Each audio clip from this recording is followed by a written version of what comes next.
Assalamualaikum warahmatullahi wabarakatuh. Selamat pagi anak-anak semua. Semoga anak-anak tetap sehat dimanapun berada. Pada pagi hari ini adalah pertemuan kita yang kedua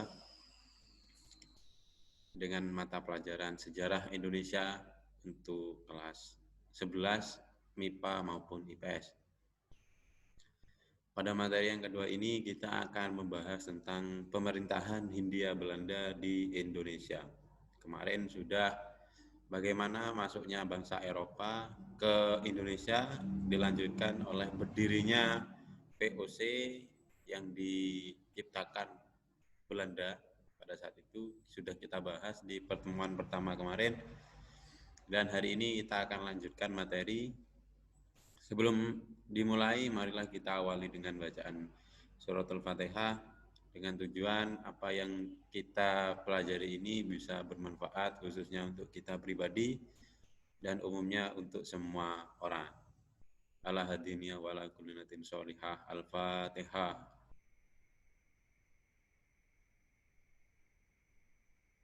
Iya.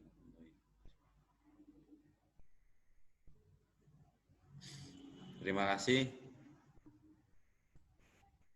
Kita lanjutkan untuk pembahasan pemerintahan Hindia Belanda di Indonesia. Peta konsepnya adalah yang pertama yang akan kita bahas setelah ini. Subbab pertama, masa pemerintahan Republik Batav, meliputi pemerintahan Herman William Daendels, perkiraan kurang lebih antara tahun 1808 sampai dengan 1811. Kemudian yang B, pemerintahan Jensen, sekitar tahun 1811. Kemudian poin kedua, perkembangan kolonialisme Inggris di Indonesia antara tahun 1811 sampai dengan 1816, meliputi kebijakan dalam bidang pertanian dan tindakan dalam bidang ekonomi. Yang terakhir nanti ada dominasi pemerintahan kolonial Belanda, meliputi jalan tengah bersama komisaris jenderal, sistem tanam paksa, sistem usaha swasta, dan perkembangan agama Kristen. Ini adalah pembahasan yang pertama, anak, yaitu tentang masa pemerintahan Republik Batav. Bagi anak-anak yang menonton video ini, jangan lupa absen dulu di link yang sudah saya bagikan di grup WA. Kemudian untuk pegangan dalam belajar, nanti bisa di-download juga PowerPoint-nya, serta LKS-nya juga dibuka. Kemudian di materi pertama ini kita harus tahu dulu apa itu pemerintahan Republik Batav. Di LKS juga ada. Sekitar abad ke-18 terjadi perubahan tatanan geopolitik di Belanda. Muncullah kelompok yang menamakan dirinya kaum patriot. Kaum ini terpengaruh oleh semboyan revolusi Prancis, yakni liberté atau kemerdekaan, égalité atau persamaan, dan fraternité, yakni persaudaraan. Berdasarkan ide dan paham yang digelorakan dalam revolusi Prancis itu, maka kaum patriot menghendaki perlunya negara kesatuan. Dan bertepatan dengan keinginan itu, pada awal abad ke-18, pasukan Prancis menyerbu Belanda. Belanda takluk dan Raja William ke-5 selaku kepala pemerintahan Belanda melarikan diri ke Inggris. Belanda dikuasai Perancis. Selanjutnya di Belanda dibentuk pemerintahan bernama Republik Batav. Jadi itu adalah sejarah terbentuknya Republik Batav yang dipelopori oleh kaum patriot yang muncul setelah Raja William ke-5 itu takluk pada Perancis. Sekitar tahun 1795 sampai dengan 1806 yang dipimpin oleh Louis Napoleon, saudara Napoleon Bonaparte. Ini sejarah Republik Batav. Kemudian di dalam Republik Batav itu ada poin lagi yang kita bahas, yakni pemerintahan pada era Herman William Daendels sekitar tahun 1808 sampai dengan 1811. Herman William Daendels adalah gubernur jenderal pertama Belanda di Hindia Belanda. Ia diangkat atas saran Kaisar Napoleon Bonaparte, menggantikan gubernur jenderal Albertus, dan untuk mengisi kekosongan kekuasaan akibat dibubarkannya VOC, Daendels melakukan beberapa langkah strategis untuk menjalankan tugasnya. Antara lain, yang pertama adalah bidang pertahanan dan keamanan. Bidang pertahanan dan keamanan ini kalau di LKS anak-anak bisa lihat, di situ meliputi banyak hal. Yang pertama, membuat jalan raya dari Anyer sampai dengan Panarukan. Kemudian mendirikan benteng-benteng pertahanan, membangun pangkalan angkatan laut di Merak dan Ujung Kulon, mendirikan pabrik senjata di Semarang dan Surabaya, serta memperkuat pasukan yang anggotanya terdiri dari orang-orang Indonesia. Ini yang masih banyak orang-orang percayai sampai sekarang adalah jalan raya sekaligus rel kereta api itu adalah karya dari kebijakan Daendels dari Anyer sampai dengan Panarukan. Umpama kita tidak dijajah oleh Daendels pada saat itu, kita tidak akan punya rel kereta api. Jadi itu nilai positifnya, kita pernah dijajah atau dipimpin oleh Perancis yang dipelopori oleh Daendels pada saat itu atas saran dari Napoleon Bonaparte. Kemudian benteng-benteng yang ada sekarang itu sebagian besar adalah merupakan karya dari Daendels. Jadi benteng untuk pertahanan Belanda menguasai Indonesia agar supaya tidak jatuh ke tangan sekutu, yakni Perancis pada saat itu. Kemudian membangun pangkalan angkatan laut di Merak dan Ujung Kulon. Ini sebuah karya terbesarnya Daendels. Kenapa? Karena orang yang pernah menjajah atau negara yang pernah menjajah Indonesia, salah satu prestasi dari negara tersebut adalah membuat pangkalan udara sendiri di negara jajahan. Sementara negara-negara yang lain itu masih belum bisa membuat pangkalan udara sendiri di daerah jajahan, kecuali Daendels ini. Jadi dia bersikuku untuk menguasai sepenuhnya Indonesia pada saat itu dengan membuat pangkalan udara sendiri di daerah jajahan, yakni Indonesia. Nah, Pak, di bidang politik dan pemerintahan apa saja yang dibuat oleh Daendels ini? Kalau di bidang politik dan pemerintahan ada 4 poin kalau di LKS anak-anak bisa baca. Yakni yang pertama, Pulau Jawa dibagi menjadi 9 prefektur dengan tujuan untuk mempermudah administrasi pemerintahan. Para bupati dijadikan pegawai pemerintahan Belanda. Kemudian perbaikan gaji pegawai dan memberantas koruptor, serta pendirian badan-badan pengadilan. Nah, ini adalah prestasi dari Daendels. Meskipun tujuannya adalah ingin memberikan dogma bahwa Daendels itu adalah pimpinan dari segala pimpinan. Jadi dia merubah mindset orang Indonesia yang awalnya benci dengan Belanda. Dengan adanya kebijakan-kebijakan ini membuat orang Indonesia sedikit takluk kepada Belanda dengan aturan yang sudah dibuat. Yang ketiga ada bidang peradilan. Ada 3 poin, yakni pengadilan untuk orang Eropa, jenis pengadilannya. Yang kedua ada pengadilan untuk orang pribumi atau Indonesia, dan yang terakhir pengadilan untuk orang asing selain Eropa. Jadi kalau dulu masa dari Daendels ini, ketika ada orang yang berbuat pelanggaran hukum, mereka akan diadili sesuai dengan asal daerahnya masing-masing. Jadi misalkan mereka berasal dari Eropa, ya mereka harus ikut ketentuan peraturan hukum dari Eropa dan diadili secara sistematis dari mahkamah pada saat itu sesuai dengan sistem Eropa. Kalau pribumi Pak ya ada sendiri. Kemudian kalau orang asing selain dari Eropa itu ada sistemnya sendiri. Itu adalah kebijakan dari Daendels. Dan yang terakhir dalam bidang ekonomi dan keuangan.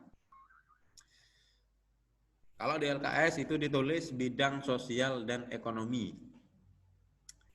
Ada 12 kebijakan di bidang ini.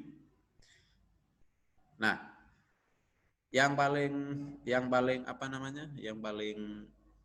harus kita perhatikan adalah pada saat itu Indonesia yang dijajah oleh Belanda, utamanya dipimpin oleh Daendels ini, mengeluarkan uang kertas. Jadi sebelum adanya Daendels, kita itu masih mempunyai uang receh atau koin. Nah, jadi belum ada uang kertas yang kita pegang sementara ini seperti Rp1.000 dalam uang kertas, 5.000, 10.000, 20.000. Itu masih belum ada karena kita mengenalnya hanya uang koin pada saat itu. Setelah Daendels ini datang, sudah membuat langkah mengeluarkan uang kertas. Kenapa? Menurut dia uang kertas lebih mudah untuk digunakan, lebih mudah untuk disimpan, tidak mudah hilang, kemudian banyaklah nilai positifnya dari menggunakan uang kertas dibandingkan uang koin pada saat itu, menurut Daendels. Dan memperbaiki gaji pegawai. Sementara sebelum adanya Daendels itu, pegawai kita yang ada di pribumi itu digaji tidak sesuai dengan jerih payah mereka ketika bekerja. Akhirnya Daendels punya keinginan gimana meskipun kita menjajah, tapi kita harus bersikap adil pada para jajahan kita. Kita harus menggaji pegawai-pegawai yang diajak kerjasama oleh Belanda pada saat itu. Ini adalah beberapa kebijakan yang dibuat oleh Daendels untuk orang Indonesia. Kemudian selanjutnya setelah Daendels selesai masa jabatannya, dia digantikan oleh Jensen. Dia digantikan oleh Jensen sekitar tahun 1811. Daendels dipanggil oleh Louis Napoleon untuk kembali ke negara Belanda. Sepeninggal Daendels sebagai Gubernur Jenderal, ia digantikan oleh Jan Willem Jensen yang sebelumnya menjabat sebagai Gubernur Jenderal di Tanjung Harapan atau Afrika Selatan pada tahun 1802 sampai 1806. Itu ada fotonya Jan Willem Jensen. Nah, ini di masanya Jensen ini Belanda melakukan perlawanan terhadap Inggris, tetapi tidak berhasil. Akibat serangan Inggris tersebut, Belanda menyerah dan akhirnya menandatangani kapitulasi Tuntang 11 September 1811. Jadi pada saat dipimpin oleh Jensen, Belanda mencoba menyerang Inggris, menaklukkan Inggris. Ternyata pada saat itu Belanda kalah. Dan akhirnya akibat kekalahan itu Belanda menyerah dan menandatangani perjanjian yang dinamakan dengan kapitulasi Tuntang. Isi perjanjiannya adalah sebagai berikut. Seluruh kekuatan militer Belanda yang ada di kawasan Asia Tenggara harus diserahkan kepada Inggris. hutang pemerintah Belanda tidak diakui oleh Inggris. Kemudian Pulau Jawa, Madura, dan semua pangkalan Belanda di luar Jawa menjadi wilayah kekuasaan Inggris. Jadi jerih payah Dauntless pada saat itu dirusak oleh Jensen. Akhirnya apa? Termasuk bandara tadi, pangkalan udara yang dibuat oleh Dauntless itu jatuh ke tangan Inggris karena Belanda sudah kalah.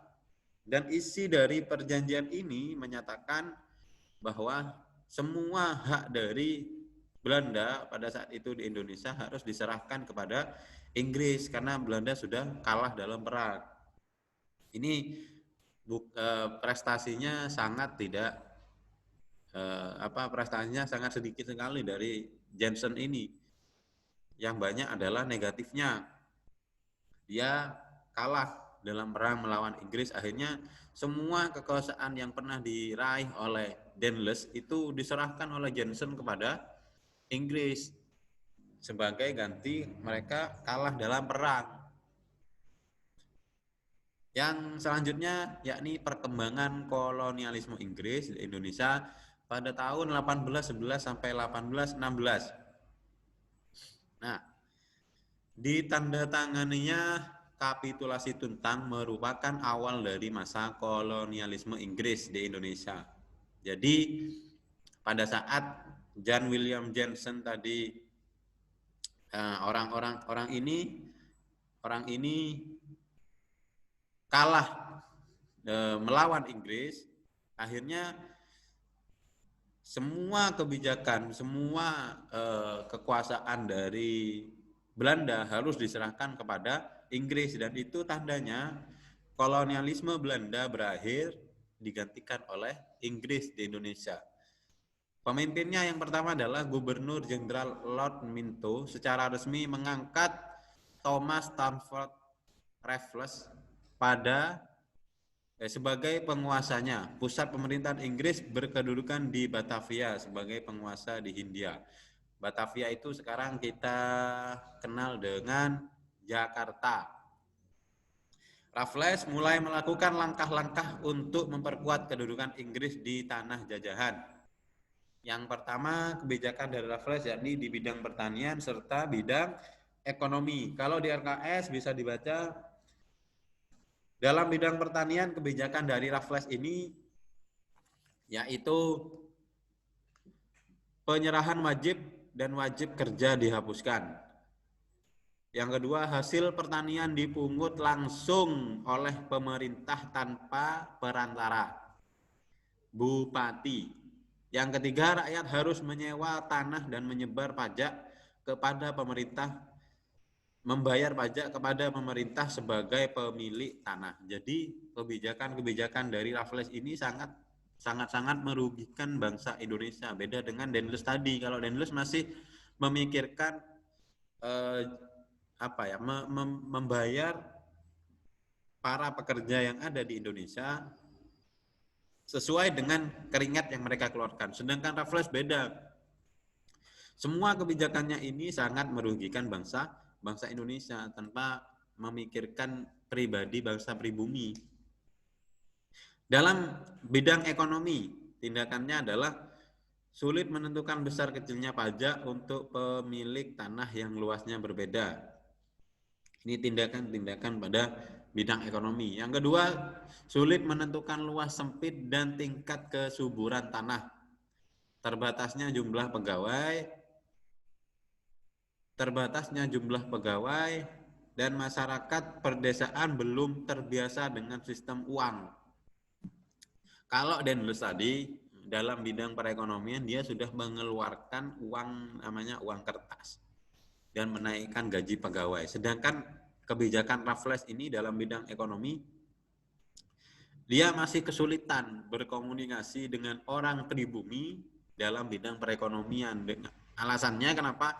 Karena orang kita sudah terbiasa dengan keberadaan Belanda, dengan bahasa-bahasa Belanda, dengan perekonomian yang dibuat oleh Belanda pada saat itu. Akhirnya Raffles ini kesulitan. Yang disebutkan tadi sulit menentukan besar kecilnya pajak, kemudian masyarakat pedesaan belum terbiasa dengan sistem uang. Kemungkinan besar analisa yang bisa kita lakukan yakni Daunless secara resmi mengeluarkan uang kertas itu masih belum selesai kepada semua daerah yang ada di Indonesia. Akhirnya ada sebagian masyarakat minoritas di daerah pedesaan itu masih belum ngerti seperti apa uang. Ketika Daunless sudah selesai masa kepemimpinannya, kemudian digantikan oleh Johnson dan Johnson kalah oleh orang Inggris, akhirnya diganti oleh Inggris menjajah Indonesia yang dipimpin oleh Raffles ini.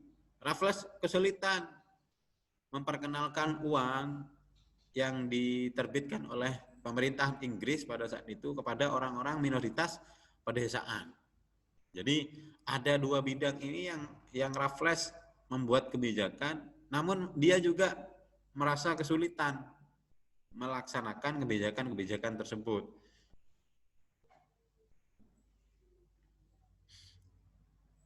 Kemudian setelah Raffles ada namanya Komisaris Jenderal.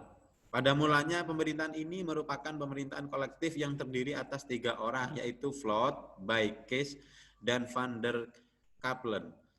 Mereka berpangkat Komisaris Jenderal. Pemerintahan kolektif itu bertugas menormalisasikan keadaan lama Inggris ke alam baru atau Belanda. Masa peralihan itu hanya berlangsung dari tahun 1816 sampai 1819. Nah, ketiga komisaris jenderal ini membuat kebijakan juga, anak. Yang pertama, sistem residen tetap dipertahankan. Dalam bidang hukum, sistem juri dihapuskan.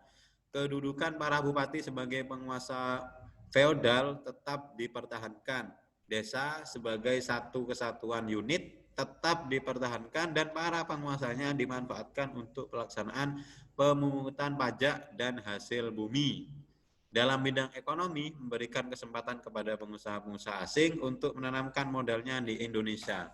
Ini sudah melakukan langkah yang lebih baik daripada Raffles pada saat itu.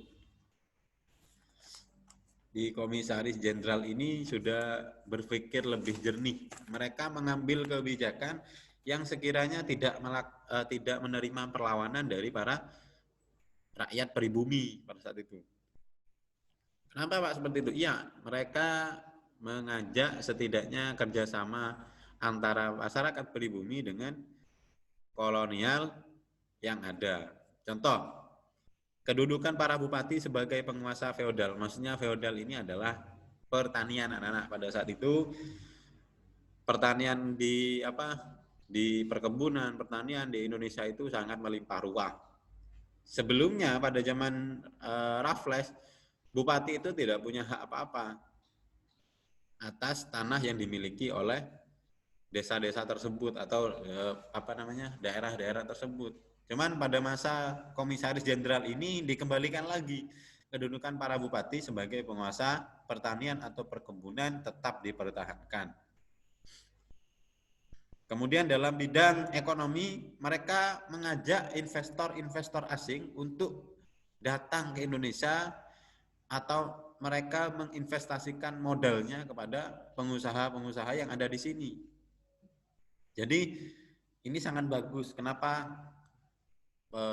Negara yang adidaya itu adalah negara yang sering melaksanakan kerjasama dengan negara lain dengan sistem yang seimbang, dengan sistem perekonomian yang seimbang. Maksudnya gimana Pak? Bagi modal, kemudian mereka juga akan bagi hasil. Tidak berat sebelah antara yang kerja dan yang pemilik modal, enggak. Mereka sama-sama mendapatkan hasil dengan sesuai kinerja mereka pada saat melaksanakan bisnis tersebut. Nah, ini mereka sudah memikirkan hal itu. Jadi sudah melaksanakan yang namanya kerjasama dengan pihak-pihak luar, pihak-pihak asing. Ini merupakan kesempatan mereka untuk meraih banyak sekali harta dari jeripayah atau modal yang diberikan negara lain. Ini bagus ini. Nah, ini yang sangat terkenal, yang sangat menyusahkan dan menyengsarakan masyarakat kita, kebijakan dari komisaris jenderal pada saat itu, dan sebelumnya sudah dicanangkan atau dibuat wacana oleh Raffles pada saat itu, yakni sistem tanam paksa atau biasa disebut kultur stelsel. Peraturan memperkerjakan orang dengan paksa yang sangat merugikan para pekerja.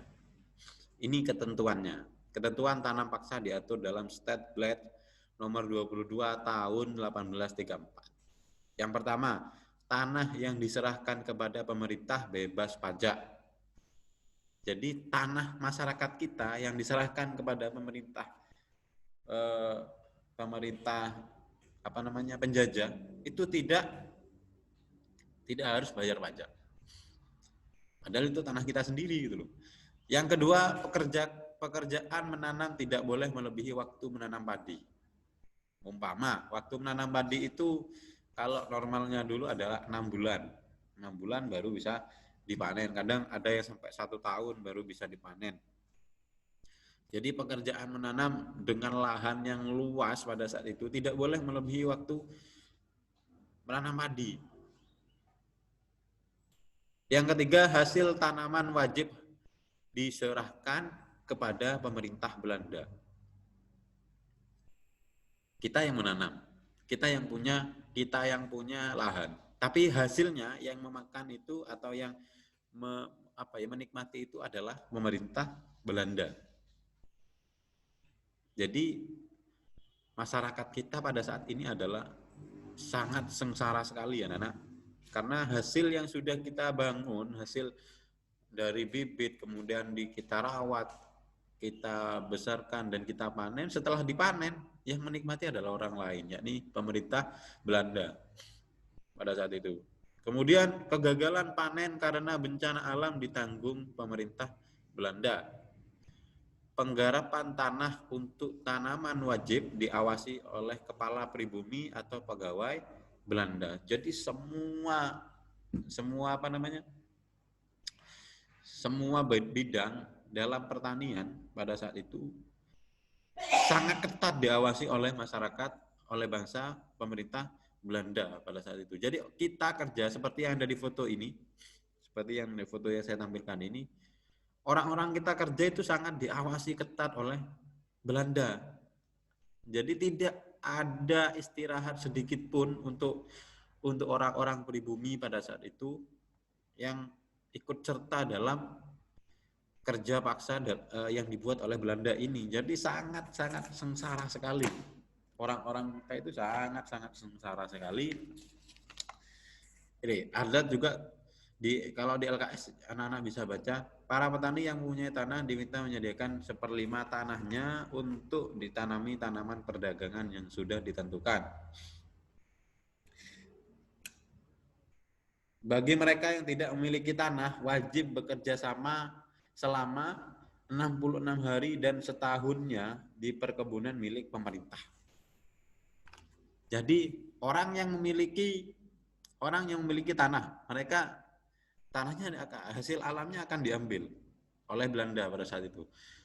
Mereka yang tidak memiliki tanah akan disuruh kerja tanpa digaji dalam waktu 66 hari, atau kalau dibuat hitungan tahun hampir 1 tahun, hampir 1 tahun. Itu tidak dibayar, tidak diberi makan, tidak boleh istirahat pada saat itu. Jadi sistem tanam paksa ini sangat merugikan sekali bangsa kita. Karena yang diuntungkan hanyalah orang Belanda pada saat itu. Setelah itu ada poin, yakni penyebaran agama Kristen. Pada abad ke-16, bangsa Portugis masuk ke Indonesia diikuti bangsa Spanyol dengan tujuan berdagang rempah-rempah. Banyak dari para pedagang dan misionaris Portugis memiliki tujuan untuk menyebarkan agama Katolik di Indonesia. Salah satunya bernama Franciscus Xaverius, pendiri Ordo Yesuit. Mereka mulai di Maluku pada tahun 1534. Kalau yang sudah saya terangkan kemarin di pertemuan yang pertama, di video yang pertama, orang Eropa datang ke Indonesia itu membawa 3 misi. Ya, ada 3 misi yang mereka bawa. Atau biasa disebut dengan 3G ya, 3G. Yang pertama gold. Gold ini kekayaan. Jadi mereka ingin mengumpulkan kekayaan dengan cara ekspansi atau menguasai daerah-daerah yang dianggap sebagai penghasil alam yang banyak. Itu gold. Ada glory. Glory ini adalah kejayaan. Mereka ingin diakui oleh semua negara bahwa mereka adalah negara yang terkuat. Yang terakhir adalah gospel. Membawa agama yang mereka anut untuk disebarkan ke negara yang lain. Ada 3. Nah, salah satunya adalah penyebaran agama Kristen yang diprakarsai oleh Franciscus Xaverius ini. Jadi pada misi orang-orang Eropa yang datang ke Indonesia adalah salah satunya adalah menyebarkan agama yang mereka anut. Kalau ini Franciscus Xaverius ini adalah menyebarkan agama Kristen Katolik pada saat itu. Nah, kesimpulan dari apa yang saya sampaikan tadi bahwasannya bangsa Eropa yang ingin datang ke Indonesia atau menjajah negara-negara yang lain dengan tujuan 3 tadi, dengan misi 3 tadi, gold, glory, gospel, kekayaan, kejayaan, serta menyebarkan agama yang mereka anut. Kemudian Belanda pada saat itu yang dipimpin oleh Napoleon Bonaparte mengutus Daendels untuk membuat sebuah kebijakan yang tidak memberatkan orang Indonesia. Setelah digantikan oleh Raffles, setelah digantikan oleh Johnson, kebijakan yang sudah dibuat oleh Daendels rusak, amburadul, akhirnya Belanda takluk pada Inggris.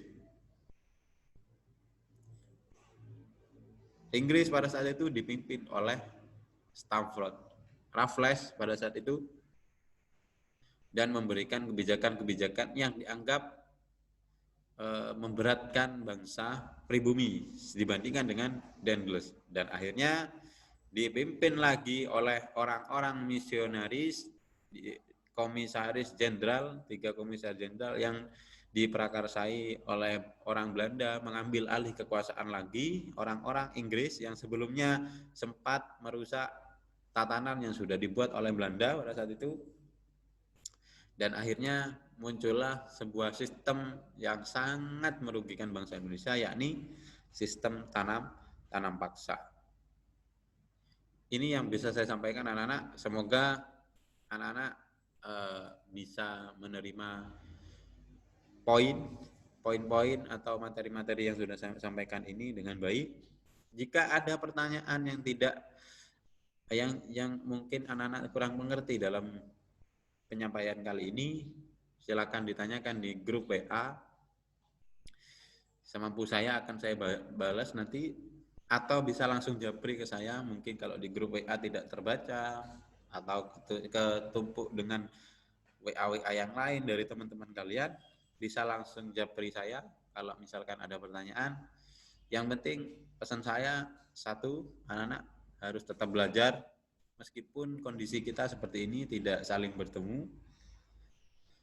Yang kedua, jaga selalu kesehatan kalian. Semoga kita dijauhkan oleh segala musibah dan bisa bertemu lagi di era yang lebih baik, di zona yang lebih baik nanti. Itu yang bisa saya sampaikan. Selamat belajar. Hari ini cukup sekian. Terima kasih. Assalamualaikum warahmatullahi wabarakatuh.